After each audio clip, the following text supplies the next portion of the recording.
Assalamualaikum warahmatullahi wabarakatuh.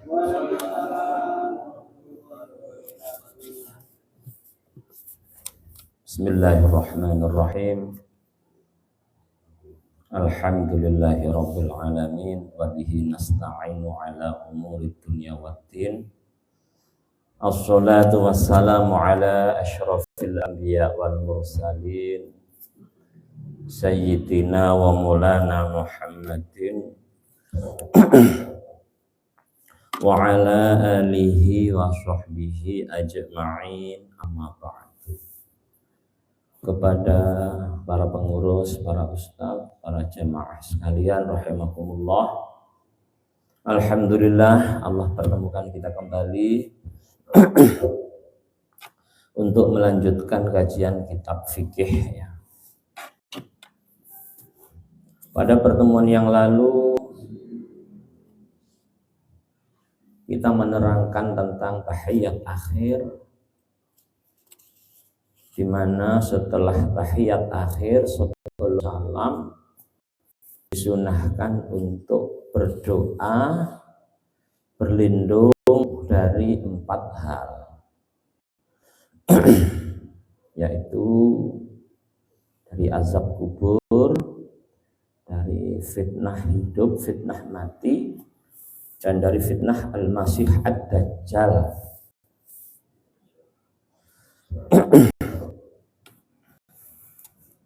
Qala al-musannifu rahimallahu ta'ala, thumma yusallimu, setelah itu kita salam, wa huwa fardun fi shalah, salam itu fardu,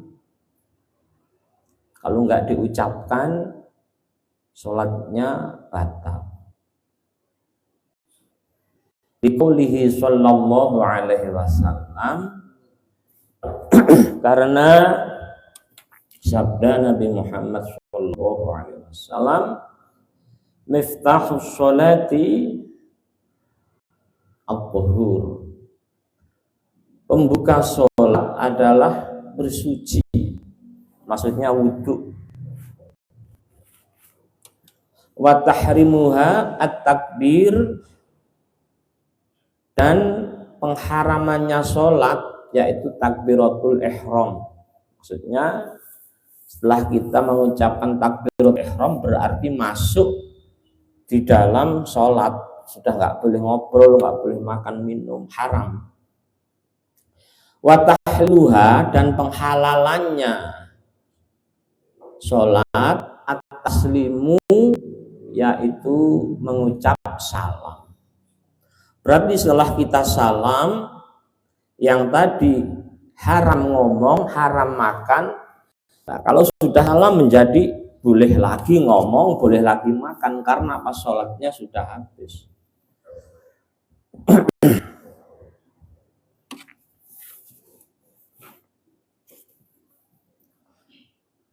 Wasunnatu ayyusallima taslimataini, disunahkan untuk mengucapkan 2 salam. Ihdahuma an yaminihi, salah satu atau salam pertama itu menengok ke arah kanan, wal ukhra an yasarihi, satunya nengok ke arah kiri.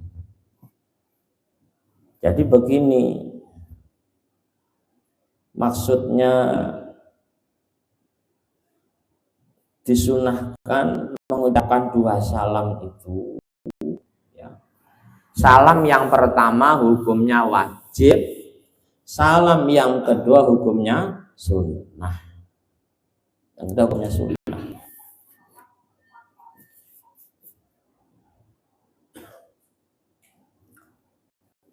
Wassalamu ayyakula, orang sholat itu salamnya beda dengan salam mau pidato.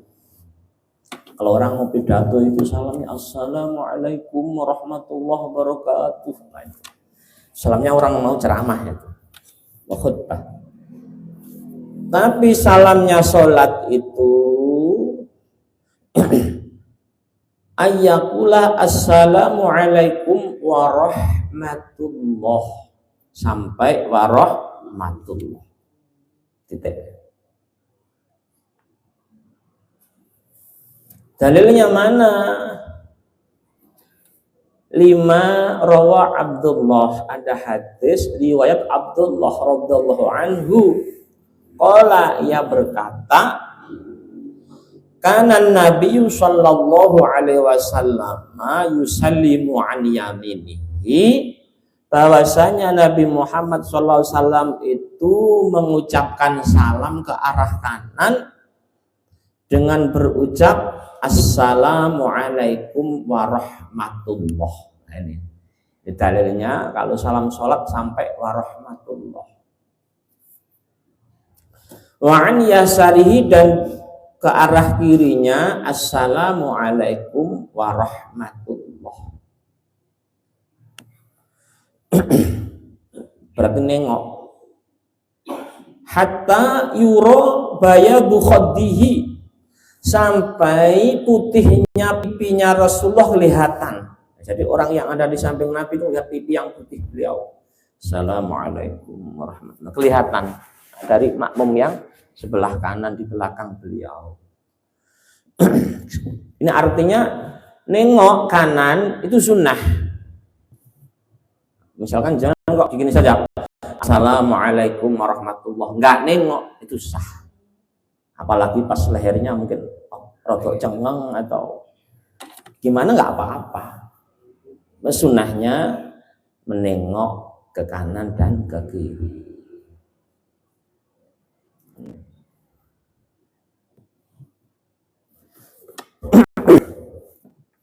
Kemudian ketika kita mengucapkan salam, itu apa yang kita lakukan? Wayanwi al-imamu bitaslimatil ula al-khuruj minas sholah. Jadi jenengan pas salam pertama assalamualaikum warahmatullah, dalam hati ya Allah saya sudah selesai sholat, keluar dari sholat. Tapi ini ulama berbeda pendapat. Maksudnya begini, maksudnya kok berbeda pendapat itu bagaimana? Nah ini, indal khurasaniyin, menurut ulama Khurasan la yajibu, kita assalamualaikum warahmatullah nggak wajib niat keluar dari sholat, nggak wajib. Kenapa? Li'anna niyata sholati syamulat assalam. Karena niat sholat di pertama, jadi pertama niat sholat maghrib dalam hati usolli fardhul maghrib, itu sudah tercakup di dalamnya niat keluar dari sholat saat salam. Kayak orang haji, ketika ia memakai pakaian ihram, berihram, ia niat labbaik Allahumma umratan, atau kalau haji labbaik Allahumma hajjan. Itu seluruh pekerjaan haji, manasik haji atau umroh sudah tercakup pada niat pertama. Nanti tawaf sudah nggak usah niat lagi, lempar jumroh nggak usah niat lagi. Jadi sudah tercakup. Nah, makanya kalau kita kok berat Pak Faisal, selama ini saya nggak pernah niat keluar dari sholat pas salam, nggak apa, ini sah. Cumanya ini ada khilafiyah, perbedaan pendapat. Kalau menurut ulama Irak saat itu itu apa? Yajibu, wajib. Tapi menurut ulama Khurasan nggak wajib. Bener kabeh cintai begitu. Ketika kita nengok ke kanan, assalamualaikum warahmatullah. Kalau mampu ya niat keluar dari sholat. Kalau memang nggak usah ya nggak apa-apa. Setelah itu wassalamu alaman an yaminih, kita mengucapkan salam kepada orang yang ada sebelah kanan kita. Assalamualaikum warahmatullahi. Jadi jenengan ketika mengucapkan salam ke kanan, itu sebenarnya jenengan itu doakan temennya biar selamat. Temennya di sebelah kanan biar selamat.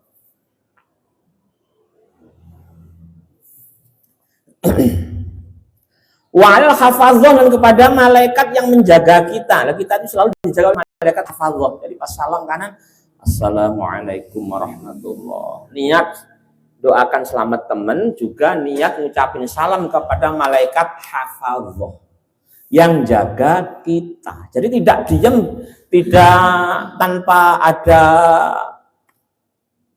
yang kita lakukan, tetap kita lakukan niat ngucapin salam kepada kanan dan kepada malaikat hafadzah. Jadi tidak kosong, nggak cuma sekedar salam saja. Tapi itu sunnah loh, nggih, sunnah. Wayanul makmum bitaslimatil kalau untuk makmum ketika salam pertama, ya itu kalau mampu ya keluar, niat keluar dari sholat. Kalau enggak ya enggak apa-apa. Terus kalau makmum pas nengok ke kanan, Assalamualaikum warahmatullahi, niat doakan imamnya selamat. Assalamualaikum Pak Imam, dalam hati tapi wal hafadzah, dan kepada malaikat penjaga kita, wal makmumin, dan kepada makmum lain yang ada di shaf kita sebelah kanan, sebelah kiri pun juga demikian.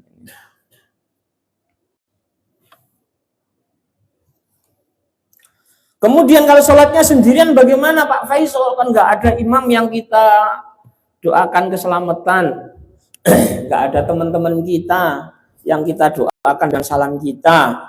Kalau sholatnya munfarid bagaimana? Wayan wil munfaridu bitaslimatil ula al-khuruj minas sholah wassalamu al hafadzah wabithani assalamu al hafadzah. Jadi kalau kita sholat sendiri ya Assalamualaikum warahmatullahi, niat keluar dari sholat, kalau mampu, enggak ya enggak apa-apa, niatkan salam ke malaikat sebelah kanan, ke sebelah kiri juga niat kepada malaikat hafadzah. Itu perinciannya. Kalau ini kita lakukan tanpa sempurna sholat kita.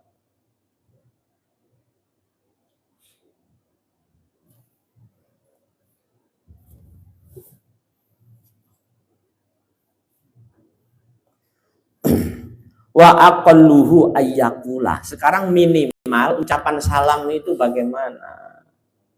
Minimal Assalamualaikum boleh. Assalamualaikum boleh.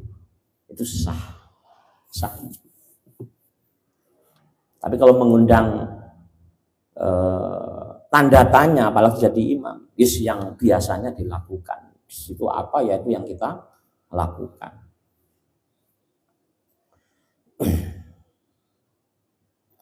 Falau akhalla biharfin min hadzal haruf lam yasihha salam. Kalau, nah ini salam kan rukun ya. Kalau rusak satu huruf saja, ini jadi enggak sah.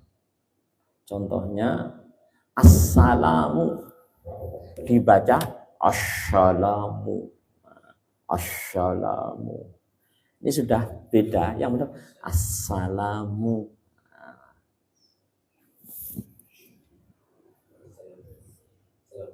Jadi apa? Walaupun kelihatannya mudah, tapi karena ini rukun harus kita berhati-hati. Jangan sampai salah mengucapkan.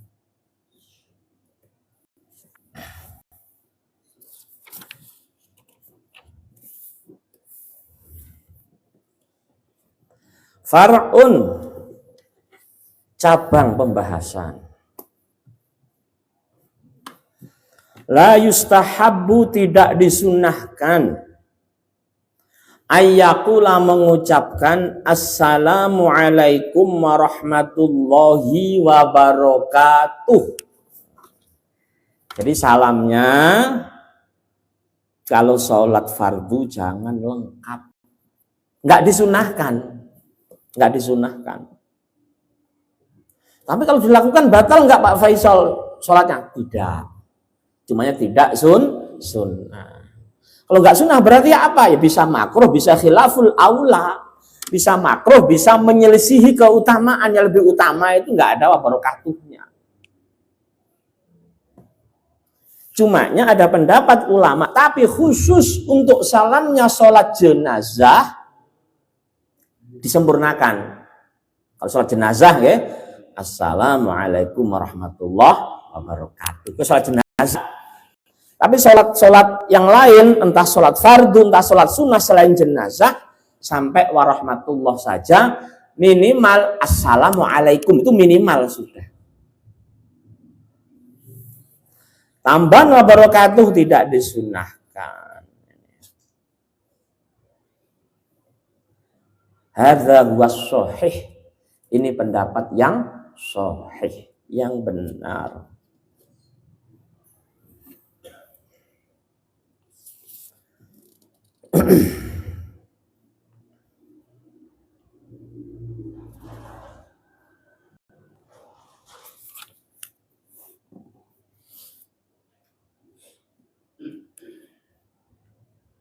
Lah terus kalau ada dalil gimana Pak Faisal? Ada hadis atau riwayat yang di situ ada tambahan wabarakatuhnya.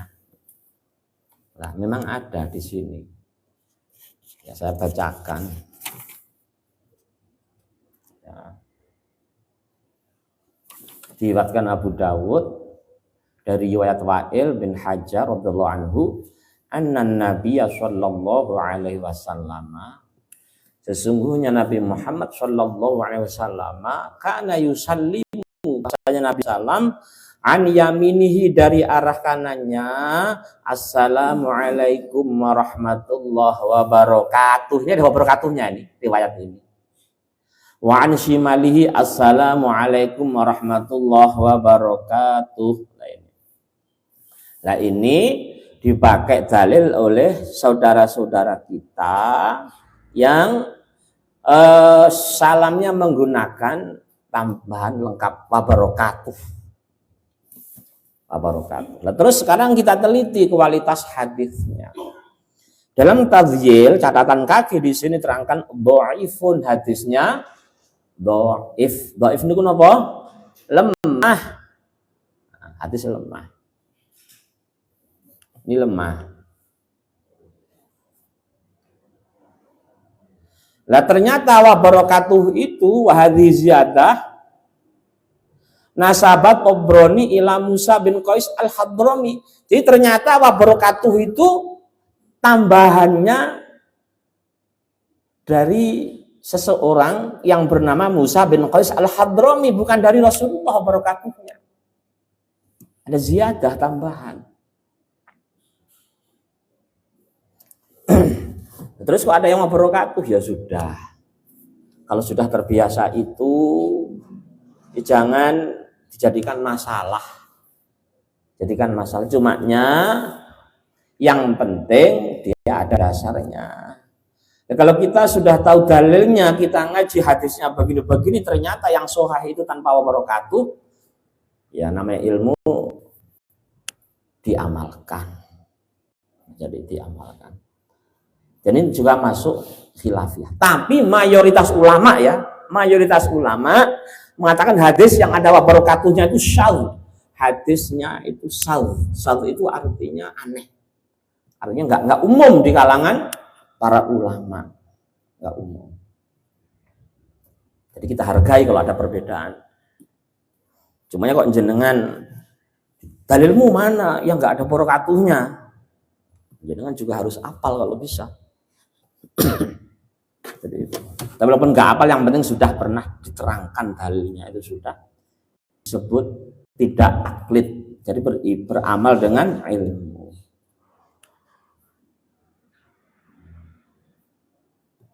Jadi banyak dalil yang mengatakan itu apa tanpa wabarakatuh.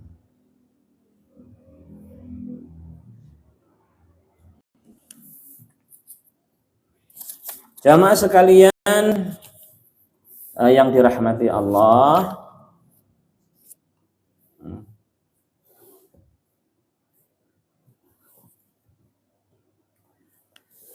Qala wa qala ta'ifah yusallimu taslimatan wahidah. Jadi ada sekelompok pendapat ulama yang mengatakan salam sholat itu cukup satu kali. Assalamualaikum warahmatullahi wabarakatuh, selesai. Maksudnya ini bagaimana? Ya tetap sunnahnya 2 kali. Kok misalkan setelah satu assalamualaikum warahmatullahi jenengan kebelet, kebelet nggak bisa nahan, ya sudah salam kedua nggak usah diucapkan, nggak apa-apa. Itu sunnah salam kedua. Salam pertama hukumnya wajib. Nah makanya antara ulama apa itu orang-orang Ansor dan Muhajirin itu berbeda. Sedang di Madinah ada kaum Ansor, orang-orang Muslim Madinah asli, dan ada kaum Muhajirin pendatang dari Makkah. Di sini diterangkan qala Ibnul Munzir wa qala Ammar bin Abi Ammar kana Masjidul Ansor yusallimuna fi taslimataini. Jadi kalau masjidnya orang Ansor, jadi masjid itu yang masjid induknya kan Masjid Nabawi. Nah, Masjid Nabawi. Tapi Madinah kan luas kan, ada masjidnya orang Ansor. Tapi kalau Jumatan tetap di Masjid Nabawi, gabung. Lah kalau sehari-hari masjidnya orang Ansor itu kalau sholat itu salamnya itu 2 kali. Assalamualaikum warahmatullahi wabarakatuh. Assalamualaikum warahmatullahi wabarakatuh. Tetapi wa masjidul muhajirina yusallimuna fi taslimatan. Kalau masjidnya orang muhajirin itu apa? Salamnya sekali. Assalamualaikum warahmatullahi wabarakatuh. Itu aja. Berarti apa?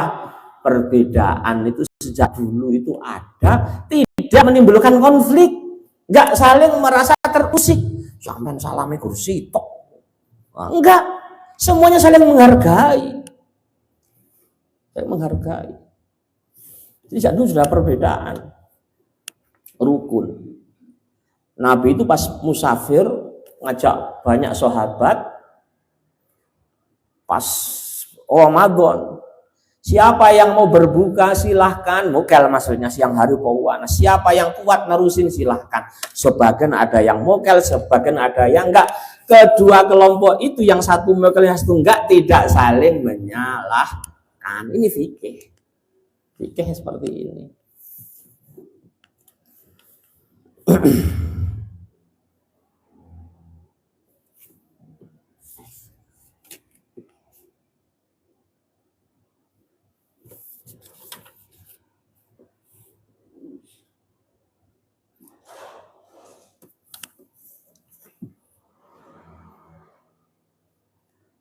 Masih ada waktu 10 menit. Kalau ada yang tanya monggo. Kalau nggak ada saya lanjutkan. Nggak ada? Ada no betul? Monggo silakan.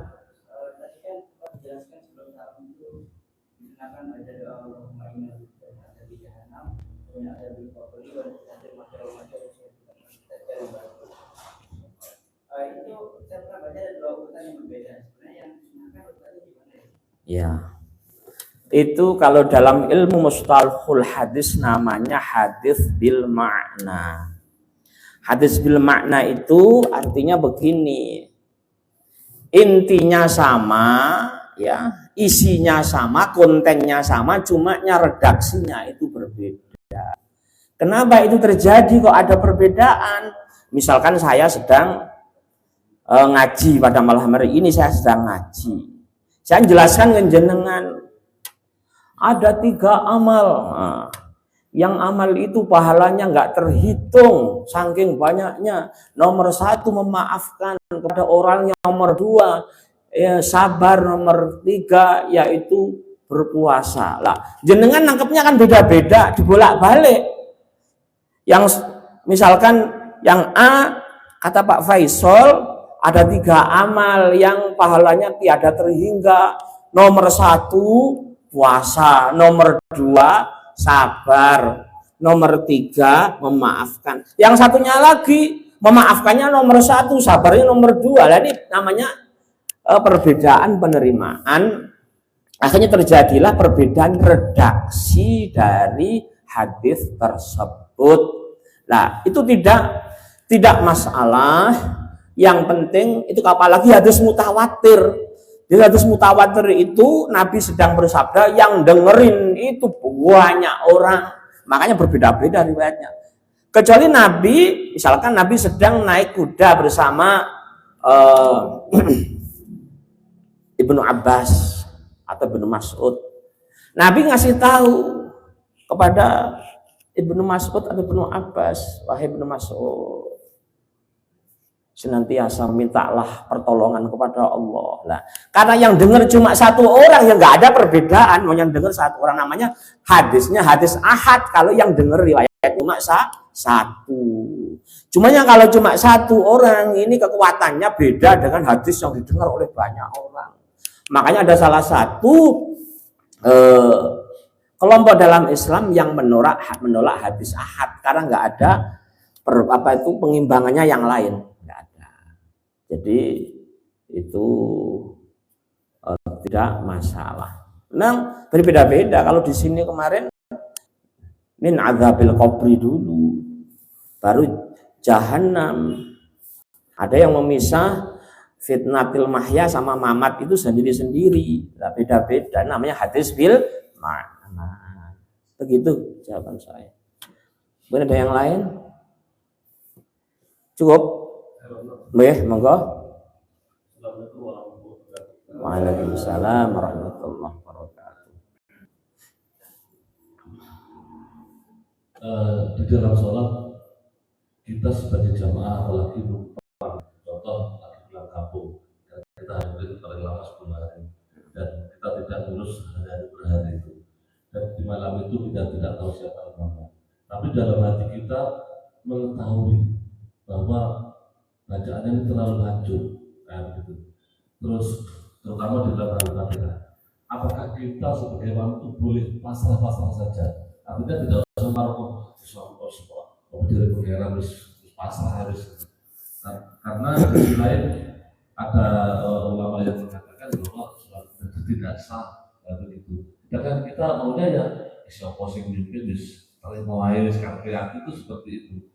Tapi karena di sini ada yang berilmu mengatakan seperti itu, bagaimana kita bersikap? Assalamualaikum warahmatullahi wabarakatuh. Waalaikumsalam warahmatullahi wabarakatuh. Ini juga realita yang saya alami Pak Hari, sama. Jadi mertua itu di depan mertua itu imamnya itu, mohon maaf, bacaan Fatihahnya itu parah. Ghairil mahbubi alaihim wala bedol gitu. Saya waduh ini kesalahan. Nah, bagaimana menyikapi itu? Ya.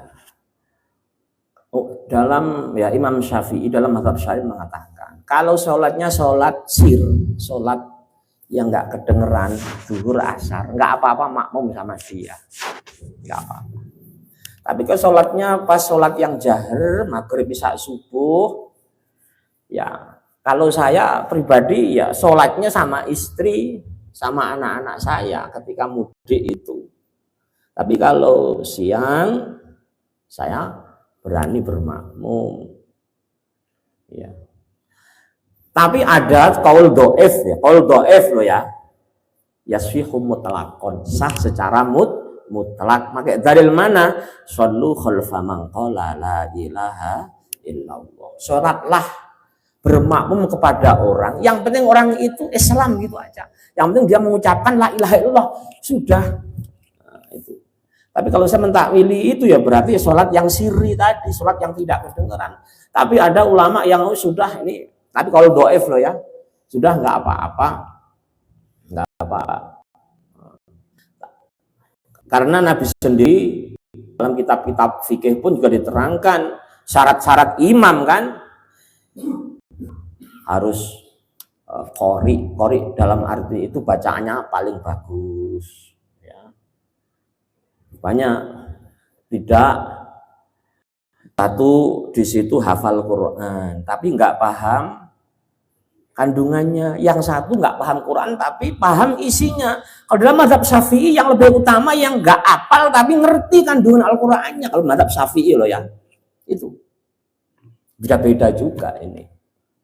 Nah, makanya di situ tidak la yasihu iqtidaul qori, tidak sah makmumnya orang yang ahli baca kepada orang yang rusak bacaannya. Sudah masyhur terkenal. Cumanya ya tadi itu ada qaul dhaif, yang penting Islam gitu aja. Tapi dhaif lemah ya. Kalau sendiri ambil tengah-tengah. Kalau sholat sir kita mau makmum, tapi kalau sholat jahar ya kita sama istri dan anak-anak. Dan itu perlu diingatkan. Kita kan tamu misalkan, kita ke rumah mertua, ya sudah kita cari orang yang kira-kira punya wewenang, punya kekuatan untuk mengingatkan dia dengan cara yang terbaik. Itu harus. Kalau nggak seperti itu berarti apa? Kita diam terhadap kemungkaran. Jadi itu jawaban saya. Ya, jadi doif itu daripada pindah ke mazhab lain dengan ikut qaul doifnya satu mazhab. Ada pendapat seperti itu. Contohnya dalam mazhab Syafi'i ada qaul doif mengatakan sentuhan kulit nggak batal. Ini ada. Pas kita tawaf lebih baik ikut qaul doifnya mazhab Syafi'i batal daripada pindah mazhab Hanafi, tapi kita pindah mazhab lain, mending ikut qaul dhaifnya mazhab Syafi'i. Nah, ini ada banyak peraturan-peraturan seperti itu. Begitu jawaban saya. Monggo. Lanjut tadi itu Pak Ustaz, yang apa itu bacanya salah. Itu kalau diperingatkan Pak Ustaz, dia marah ngambek Pak Ustaz, langsung nggak jadi imam Pak Ustaz. Assalamualaikum warahmatullahi wabarakatuh. Waalaikumsalam. Ya.